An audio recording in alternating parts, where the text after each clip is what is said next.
une cabine de bathyscaphe à Grésy-sur-Isère. C'est vrai que c'est un engin, on peut appeler ça un engin, un article un peu curieux, puisque nous sommes à Grésy-sur-Isère, en Savoie, dans les Alpes du Nord.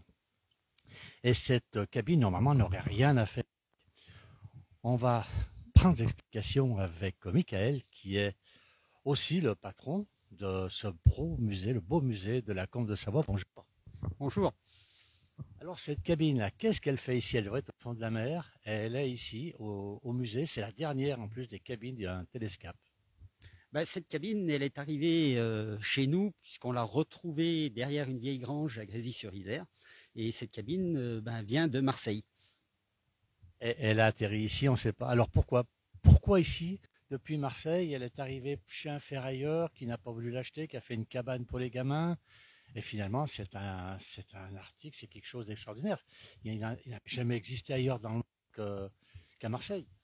Non, c'est deux personnes, deux Savoyards, qui ont mis au point un système pour aller visiter les fonds marins qu'on appelle un télescaphe. C'est moitié téléphérique et moitié, je dirais, sous-marin ou scaphandrier. Et ça permettait d'aller visiter les fonds marins dans la baie de Callelongue. Alors on pouvait aller en costard cravate, se promener à 10 mètres sous l'eau, avec un brevet de plongée à la... Voilà, exactement, comme quoi on avait vu les poissons et quand même quelques personnes autour avec des scaphandriers pour les surveiller, pour éviter qu'on se noie dans la cabine. La cabine est exposée donc au musée, à l'entrée du musée ici. Elle va être repeinte, vous m'avez dit. Elle est extraordinaire. On a même une explication ici sur le télescope pour les gens qui veulent venir au musée, parce que ce musée sera ouvert bien sûr pour les fêtes du patrimoine ce week-end, avec un QR code, avec toute l'histoire. On a même des photos d'époque où on voit ce télescope qui traverse une baie à Marseille. Il fallait pas avoir peur, il fallait pas trop craindre l'eau. C'est impressionnant tout ça. Quand on a un téléphérique, on a peur de l'altitude. Là, on a peur de quoi? Je pense qu'on a peur, comme certaines personnes le disent dans des anciens films de l'INA. Est-ce que l'on va revenir? Oui. Est-ce qu'on va ressortir à l'autre bout?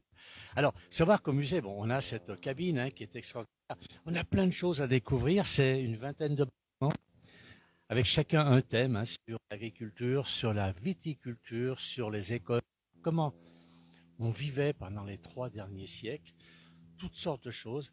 Et ce musée, surtout, a une chose extraordinaire. Regardez, on est dans la Combe de Savoie, entre Albertville et Chambéry, avec un panorama extraordinaire. Et on est au pied des montagnes. On entend même un mouton qui n'est pas très loin d'ici. Voilà. On est au pied des montagnes ici dans ce musée. C'est extraordinaire. Et il faut combien de temps pour visiter ce musée? On dira qu'il faut une heure la journée si on veut vraiment approfondir tous les bâtiments. Il y a 21 bâtiments et en gros entre 10 et 15 000 objets d'exposés. Alors, on touche tous les domaines finalement. J'ai vu qu'il y avait par exemple des objets du 16e ou 17e siècle jusqu'au 19e. Voilà, jusqu'à les années 1950-1960, avec des ateliers un petit peu, on dirait, qui sortent de l'ordinaire, comme le facteur d'orgue, des ateliers qui n'existent plus, comme le bourrelier, le cordonnier, le sabotier, et tous ces bâtiments, et la salle de classe aussi, qui remontera beaucoup de souvenirs. Oui, c'est vrai que j'ai l'occasion de m'installer dans cette salle de classe. C'est assez extraordinaire de retrouver même l'odeur des salles de classe qu'on avait lorsqu'on était gosse. Et puis le tableau, les ardoises, les bons points, tout y est. Oui, tout y est. Les bons points, la règle pour les doigts, tout y est. Les vieux dictionnaires, les vieux cahiers. Il manque l'instituteur avec la blouse. On a la blouse, mais malheureusement, il n'y a pas l'instituteur dedans.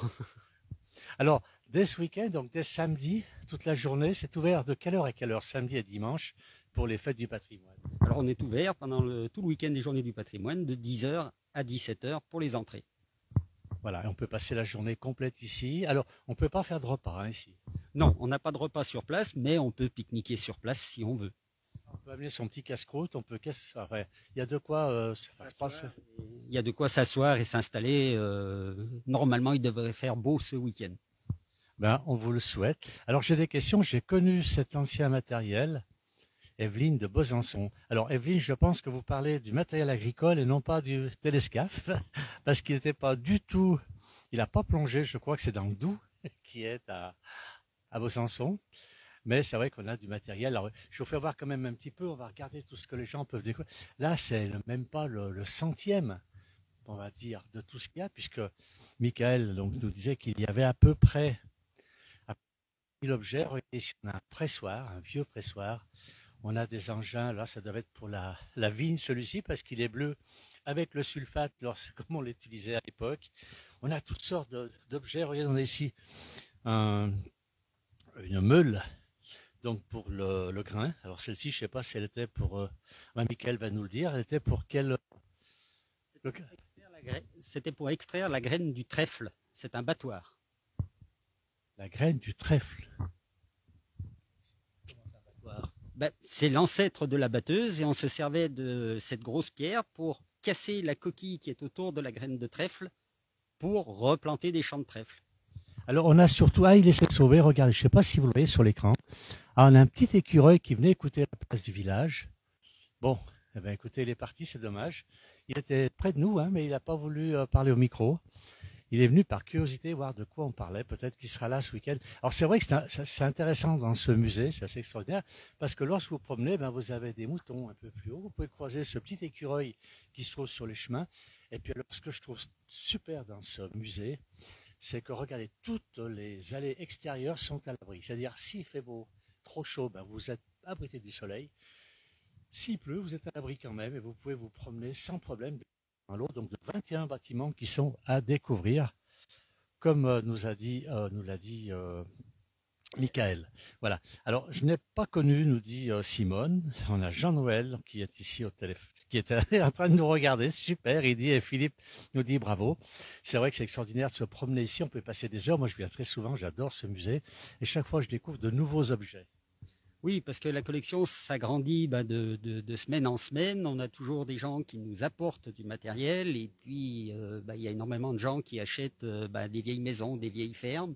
Et plutôt que de mettre en déchetterie ce qui a servi à nos anciens, c'est vrai qu'il est quand même mieux de le mettre dans un musée.